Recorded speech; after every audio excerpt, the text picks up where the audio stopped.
It sounds like you reading from a script. Well, I am. You need to go home, get you a glass of wine, unwind, and then record it.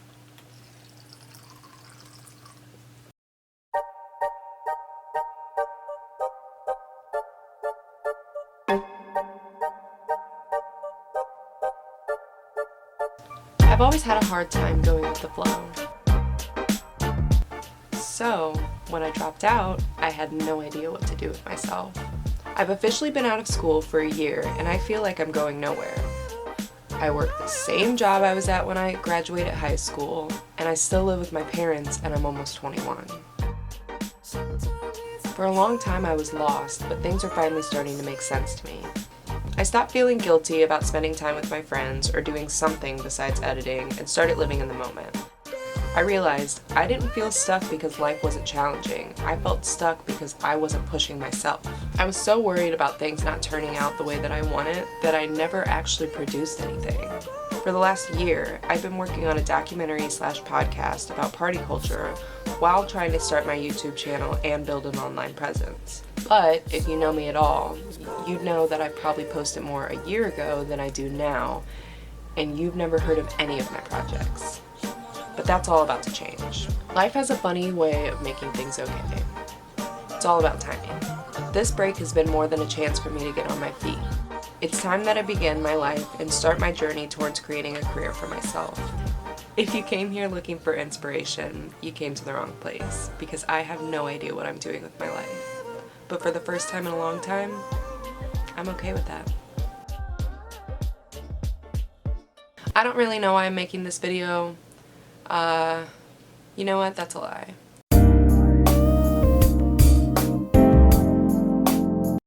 Just your local college dropout here. I'm here to tell you why it's okay to drop out of college. When I graduated high school 2 years ago, I could have never imagined myself not being in school. I really didn't care where I went to school because I think part of me knew that I wasn't really sure about what I was going to school for, so I just wanted to go. So I just went to a state school. I loved my school. I loved everything about it. I picked it because it was great academics wise. I was close with all my professors. Granted, I was that kid that sat front row every single class and was usually on time. I didn't have a social life. I didn't ever go out. All I did was spend time at the library, went to class. I sat at home and watched YouTube videos, which is what I do now. So why was I spending so much money to do exactly the same thing? I'll tell you why. This is my theory.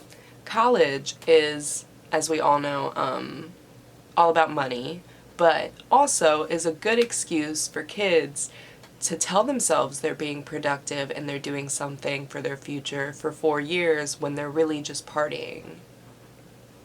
Which, of course, is not true for everybody. Not everybody goes to college to party. Not everybody acts like a dumbass. A lot of people challenge themselves. A lot of people double major. A lot of people dedicate all their times to academics. But I did not want to do that. I have every intention of going back to school. I have every intention of seeking out all the education I can get. I think there's nothing more valuable in this world than knowledge, and you can't just learn that from the internet. You can't learn everything on the internet. You can't learn everything from reading books. You're going to have to pay for an education. Sometimes you can't get that stuff anywhere else, and I'm well aware of that. However, I'm also aware that I have no fucking idea what I want to do, so I'm not going to spend thousands and thousands of dollars to get a degree in something I don't know what it is. I felt really, really shitty when I dropped out because I had a plan when I dropped out. I didn't just drop out because I was like, you know what, this isn't for me. I dropped out, honestly, I dropped out because I found out one of my friend's parents who were really pushing for her to go to school told her that they thought since she was so young that she should take this time to travel and enjoy her 20s and then go back to school when she knows what to do. And I was like, wow. I've never heard of anyone's parents like encouraging that or telling them to do something like that. And I was like, you know what? I want to do that for myself. I don't need my parents to tell me that. My parents aren't going to tell me what to do. They might be honest with me. When I dropped out, I had a plan. I bought a video camera, which, you know, obviously you can take pictures on too. I started taking pictures of my friends. I was really, really excited. I was actually really inspired. I had a lot of ideas, a lot of stuff I wanted to do. And I was like actively like messaging people, talking to people, trying to figure out, planning all these things. I was editing, I was watching videos, I was trying to learn all this stuff, and then poof, it's gone. I spent the whole summer, you know, recording videos with my friend, and then come this time last year, I had the chance to work on the PGA Championship. My great-grandmother was very sick, and she just lives over the bridge in Illinois, so I was spending a lot of time with her too. And it kind of hit me like after the PGA Championship, I was like, you know, I wouldn't have never had this chance if I was still in school. I also still had to pay my lawyer off. I still had to pay my court fees. I still had to pay my probation officer. I still had to pay to take classes. All of this stuff for my arrest that happened when I graduated high school. And even after a year of college, I still had not paid it off because I didn't have a job in college. I worked when I came home and spent all that money when I was down there. So I would have not been able to pay for my legal fees. I would have been in jail. I had an amazing community service opportunity. I would have not gotten that if I would have volunteered somewhere in Springfield, a very, very religious town. I would have ended up at a church. Come the first of this year, I knew I had made the right decision. I felt really good. Like, I felt like I was making progress. Maybe I wasn't moving as fast as I wanted. Maybe I didn't set enough expectations. But shortly after the first, I fucking lost my mind. I went insane. I was freaking out. I'm like, I've had this idea about this documentary for so long. I haven't started. It's just gonna go to shit. It's gonna go to waste. It's gonna, very timeless piece, by the way. But I'm like, oh my god, like if I wait too long, then I'm not gonna be able to do it. Like nobody's gonna care. I was freaking the fuck out because I had no idea what to do next, and I just kept making up excuses, like I didn't have the money, I didn't have the time, which was the biggest lie of all, because I had way too much time on my hands. But I didn't have a place to film because I lived with my parents, and I have a guard dog, like I can't have people just come in and out of my house, it's not gonna work, I should just give up. And then I started working with like a coworker of mine, we got really close. I basically lived with her for a couple of months, and that's where I would film, and she was my first like subject, so I practiced everything on her, I recorded so many times, I followed her around for months and recorded stuff, and I get to the end of all of this, and when I finally move out, I finally have an interview that I like. I love the way it looks. I didn't have nearly as much B-roll as I wanted, but I knew I could work with what I had because it turned out good. It was good. And then we had a little falling out, and she didn't find the release or sign the release forms, so I can't use it. Great. And then, of course, now the settings change because I can't record in her apartment anymore. I have to now find a new place to record. The lighting's going to look different. The background's going to look different. Everything's going to be different. But maybe that's a good reason. Maybe I should try to explore a different way of doing it. Then I do another interview. Flawless interview. But it looks terrible. And I don't have B-roll, and I don't have a way to put it together, and it doesn't look the way I want it to look. That is the one thing that I will credit myself for consistently working on and doing so much to find out what I am looking for with this project, and at this point, all I know is what I don't want. And I've kind of decided, you know, maybe it would be best to do a podcast and not focus so much on the video part of it, because people aren't watching because they want cool graphics and they want fun stuff to look at. They're watching because they care about what we're talking about and the content. They care about the content. So I need to make content. And it took me 7 months to realize that, which is embarrassing and it's annoying. But I will say I did trial and error and I figured it out myself. I did it myself. So I can't really be angry that it took as long as it did. But in that process, I spent those 7 months beating myself up. Why aren't you taking pictures? Why aren't you taking videos? Why aren't you posting regularly? You don't even post on your Instagram. What are you doing? You know, I was not okay with the way that things were going, but I didn't know what to do about it because I couldn't help it. I didn't have people to take pictures of me, and I don't have a social life, so it's not like I have pictures of myself to post on my Instagram, and I didn't have any inspiration to take pictures. I don't want to take pictures. I saw pictures as an opportunity to make more videos. If I take pictures, I can take a couple videos here and there and put together something short enough to put on social media that looks good. And it's cool. It's fun. Originally when I dropped out, that was my goal. My goal was within the year to help small businesses around St. Louis amp up their social media. This is my forte, which it's not. By the way, I don't use social media often and I try my best to avoid it. So I think I was fooling myself when I said that in the first place. Never pursued that and I never tried to do that. And I don't know why, but maybe I said all of that to myself to make myself feel better about leaving school because I knew deep down that that was what was best for me at the time, but I didn't have anything to back that up, and I knew that if I was honest with myself and said, hey, you're not being practical, you're dropping out on a whim, that I probably wouldn't have dropped out.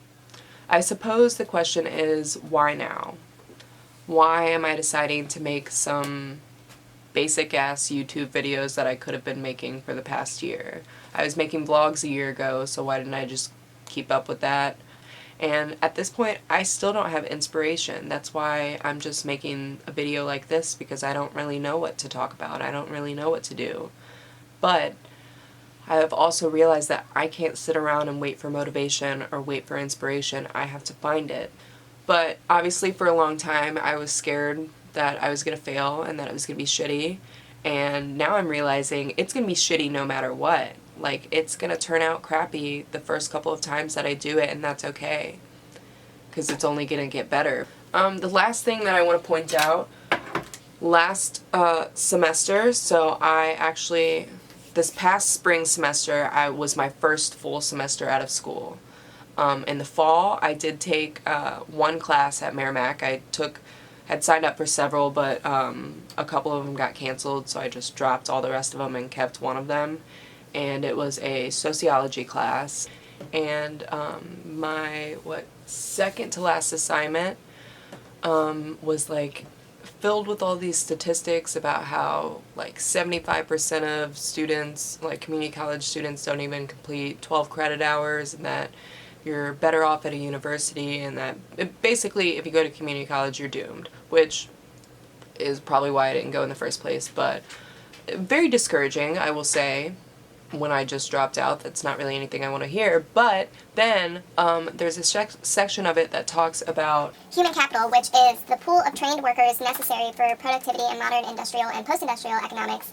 Explains that, and then it goes on. There's another section that's like, is it worth it to get a 4-year degree, blah blah blah. But basically the human capital, just as in reference to, like, in Missouri, the human capital is 50-50 on the pool of people who got the job because they have a degree or based on just their skill set. So in Missouri, I could go to school and get a degree and get a job, but one of my coworkers could have not gone to school and have the same job and be getting paid the same as me. And for a long time, you weren't guaranteed a job unless you had a degree, but you also weren't guaranteed a job with a degree. But now we're at a point where so many people have degrees that it's not do or die if you don't have a degree. It does depend on, obviously I could not be a doctor without a degree, but I want to work in, yeah, good question. I don't know what I want to do. I still really don't have a clue. I guess I'm making this video because a part of me wants to talk it out and figure out what I want and what I expect of myself and where I want to go next. But another part of me wants other people to know it's okay for college to not be your thing. I'm not saying it's not my thing, because I loved college. In all honesty, I miss it every day. I miss having something to do and I miss having structure. But this is what's hard for me. School has never been hard for me. The other part of me cannot survive without structure in my life, and dropping out has taught me that you have to build your own structure. You have to be your own boss, and you have to tell yourself you need to, like, stay with these expectations and you need to do this and that. And that was hard for me to set that for myself. It was hard for me more so to keep up with that than it was to set boundaries for myself and guidelines. It was just hard to keep up with, and it is challenging. I will say that. It's hard. It's hard to keep your eye on the prize. That's a big thing. I would not recommend anyone drop out. I know it's hard for me to say this because I really did just drop out on a whim. I just dropped out because somebody said something that sounded inspiring to me and I wanted to go with it. But I wouldn't just drop out because college is hard. If you have a feeling that you're wasting your time or you feel like this isn't right for you, you need to follow your gut, because 9 times out of 10 it's right. And I know it sounds logical to stick with what society tells you is the best move and go with what all your peers are doing because it seems right and it sounds like the smart thing to do, but what's best for you is not what's best for everybody else, and you have to realize that yourself. You have to ask yourself the hard questions, and you have to ask yourself, is this what's best for me and what could be best for me? You have to wonder what the other options are. I didn't just decide like I had never thought of not being in college, and then when I heard somebody say that, I was like, you know what, I don't think I should be here right now. Like, this doesn't seem right to me.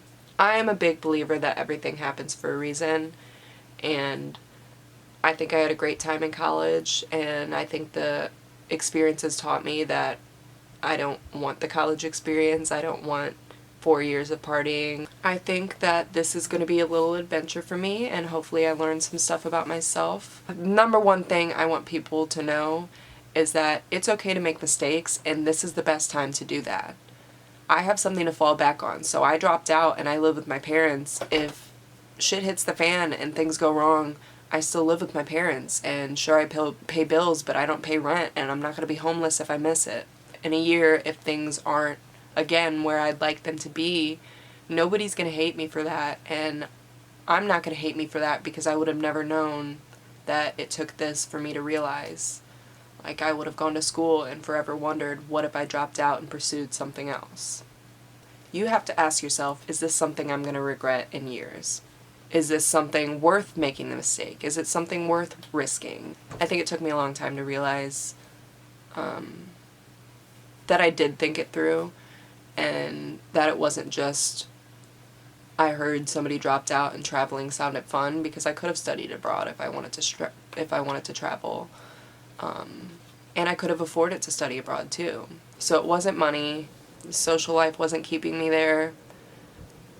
I just had a lot of reasons, and I think I thought about it a lot and realized that I'd probably be better off in a different setting. I didn't know if that meant I wanted to come back and reconvene and decide to go to a different school, or what I was going to do, and I still don't know that at this point. But I'm taking my time with it, and I'm not rushing anything. It's not do or die. I'm only 21, and sure, I have the rest of my life, but it's now or never. I decided to make these videos. Maybe it's just so I can look back later and laugh and say, what a dumbass, you should have gone back to school. Or maybe it's just some kind of therapy. I don't really know. I'm trying to make the most of the rest of the summer and prepare myself for my 21st, officially an adult. I don't know, I'm excited. I have a lot of projects that I'm hoping this will push me into a habit of nonstop work. I guess I'll see you in a week.